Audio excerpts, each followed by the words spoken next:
The Pittsburgh Pirates 2023 season went very well for what I think the majority expectation was for them. They ended the year with a 76 and 86 record. They started the season off very hot. They did kind of cool down a little bit. I think most people weren't going to expect them to stay in first place after, the first 2-3 weeks of the season. I don't think most people even expected them to be at first place anytime more than maybe the first day of the year. I think overall it was a successful season in which the organization saw some very nice progress. Entering 2024, there's a lot on the cards for them. We'll see what happens. So let's not waste any time. Let's dive straight into this. My name is Derek. I'm here with John. You're watching Bleacher Brawls, and this is the Pittsburgh Pirates team profile. First things first, let's start with the key players. Obviously, there are some fun names to choose from this Pirates team. A lot of young players, a lot of talent as well. I'll hand it over to John first. Who are three key players for this Pirates team? And out of those three, is there one that you'd like to kind of expand on why you think they'll have a big impact for the team in 2024?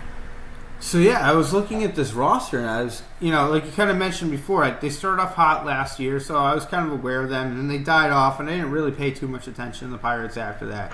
So looking at the roster and the depth chart, I was like, oh wow, there actually are quite a few people to pick from. I'd say Brian Hayes, obviously, tremendous fielding third baseman, much like his father, former Yankee Charlie Hayes. So obviously I'm rooting for him to have a good season. O'Neill Cruz is another one. Yankee connection there, as he's named after Paul O'Neill. Another guy who I expect to kind of really step up his game again this season to continue to take the next step and progress. And then lastly, the big name Pirate, the one Pirate that has been given a contract extension and actually got paid to stay with the team, Brian Reynolds. I think that's a good sign for the Pirates that they were able to take a guy, homegrown player that the fans like, and actually for once resign him. So that's the guy who I really have the most expectations for, because Brian Reynolds needs to be the best player on this team and take a leadership role. He's the veteran of the team, and he really has to help these young kids move along and progress and turn into a playoff team. So that's the guy I really, out of those three players, the one who I have the most expectations for would be Brian Reynolds. Yeah, Reynolds is definitely a very exciting player. I kind of had some similar players, but I'll name a couple different ones. Mitch Keller, obviously, kind of the ace of their staff. Although I wouldn't say he is an ace, I think that word's thrown out a little bit too much, but he is like the number one on their staff. He is their best starting pitcher. David Bednar, very, very good reliever. And then I do want to talk about Brian Hayes, because I mentioned this in the Rockies team profile that me and you did. I love defense, and I talked about Ryan McMahon and his defense. Brian Hayes is a guy who I felt didn't really get his flowers. I felt he should have won the Gold Glove in 2022 at third base. I felt he should have arguably got it in 2021 as well.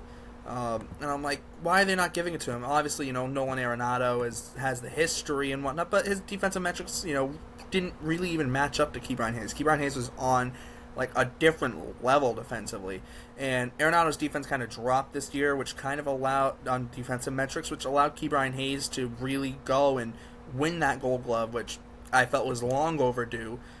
21 defensive runs saved, 17 outs above average this year at third base, and just over 1,000 innings.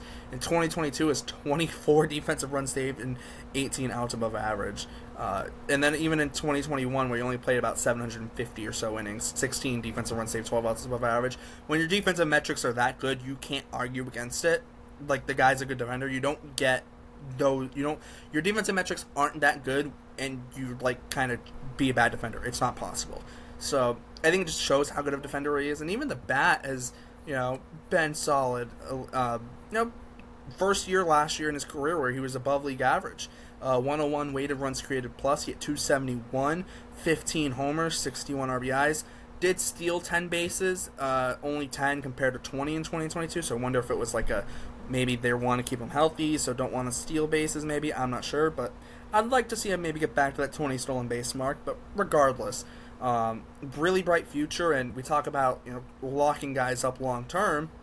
Well, they signed Brian Hayes long term. He's locked up through 2029 with a club option for 2030. So that's another guy like Brian Reynolds who's locked in long term with this Pirates team.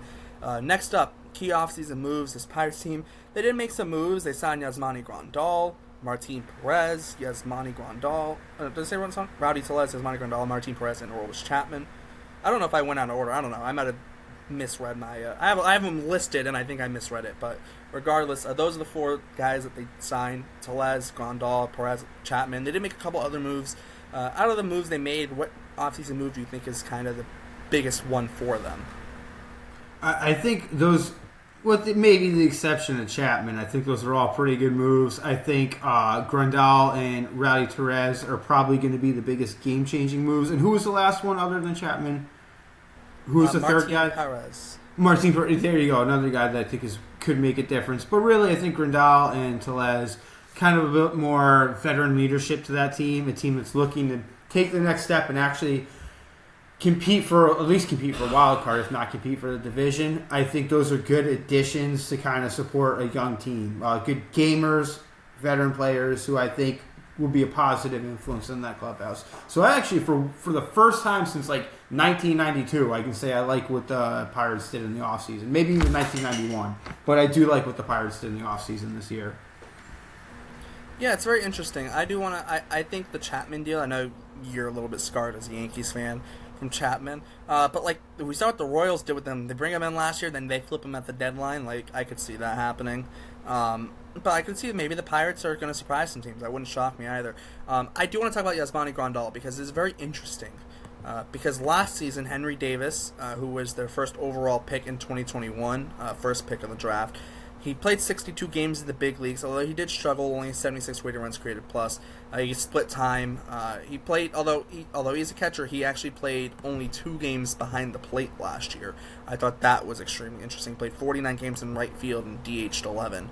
And then you have Endy Rodriguez, who had a massive, massive breakout year in 2022 in the minor leagues, and struggled a bit in 2023.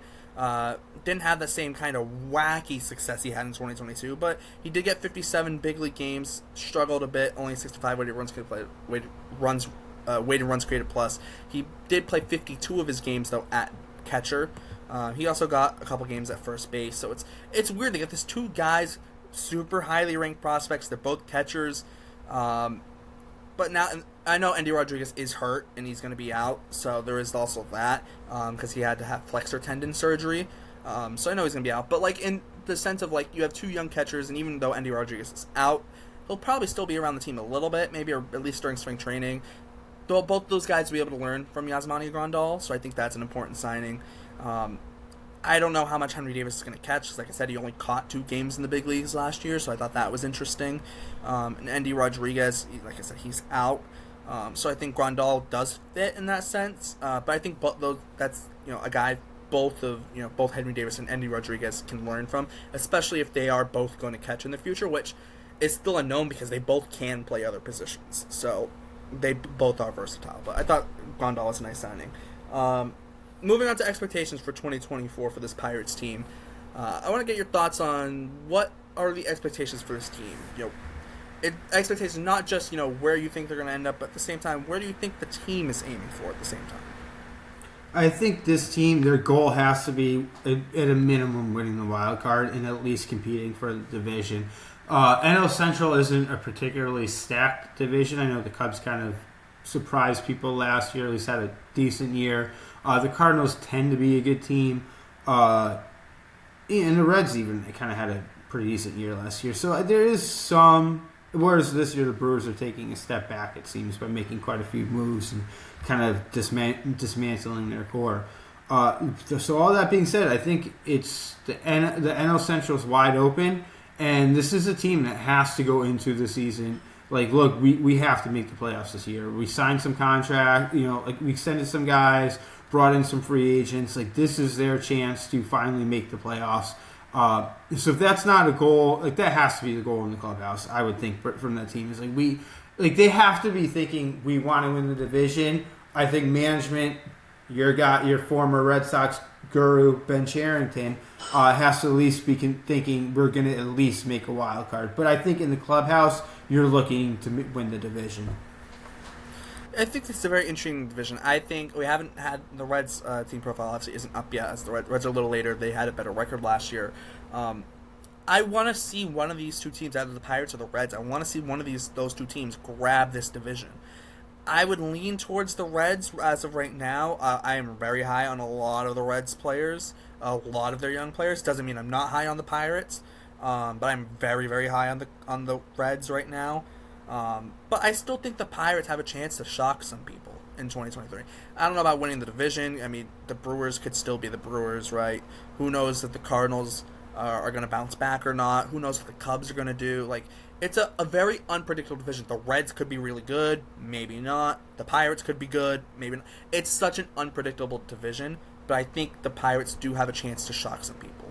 So I think overall, I think that's the hope for this Pirates team. Let's shock the world. And I think that's what they're looking for. But I think that's a good place to kind of wrap things up there. I hope for the Pirates' sake and their fans' sake, because they deserve it. I hope this team does shock some people and have a good 2024. Pirates fans, let us know your thoughts in the comments. For John, my name is Derek. Thanks for tuning in to Bleacher Brawls, and we'll see you next time.